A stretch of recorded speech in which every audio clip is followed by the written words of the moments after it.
Hello, good afternoon, everybody. Once again, I am here with the short lecture of fluid mechanics.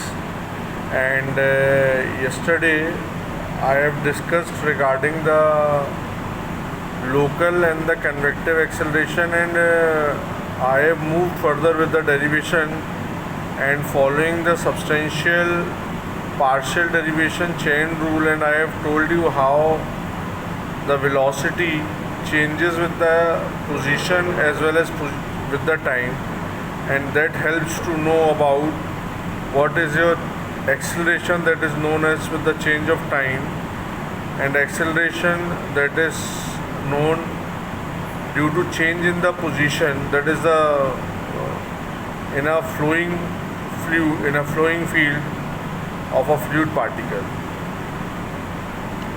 So apart from that, we have also seen that what are the tangential and normal accelerations in S and N direction, and we have considered the streamline, and we already know what are streamlines we have discussed.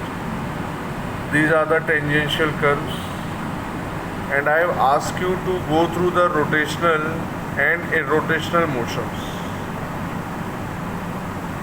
which consist of linear translation with pure translation, linear deformation, angular deformation, and rotation.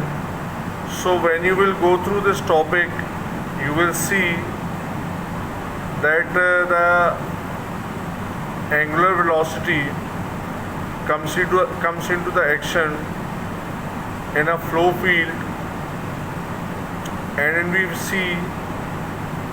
we obtain many differential equations following the same fashion, following the chain rule, and we find out the conditions for the rotational and or irrotational flow, and we find out the condition for rotational flow as that it is the cross product of the velocity vector, that is curl of v. So the conditions you can easily derive while going through the topic, and we are moving ahead to another topic of vorticity.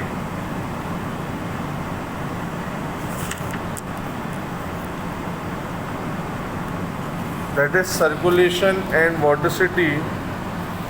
So the flow along the closed curve is known as circulation, that is the flow of eddies. So they are all also known as vorticities.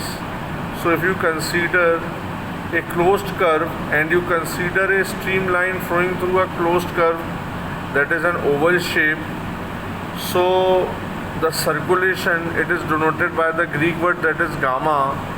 It will be nothing but the component following making an angle alpha with the circular curve. So it will be nothing but gamma will be equal to v cos alpha, where v is the velocity of the particle that is flowing, that is the streamline. So gamma is represented as integration along the closed curve, that is c, and it is known as v cos alpha to the surface, that is ds. So it will be mathematically, it will be represented as gamma is equals to integration of c v cos alpha ds. Now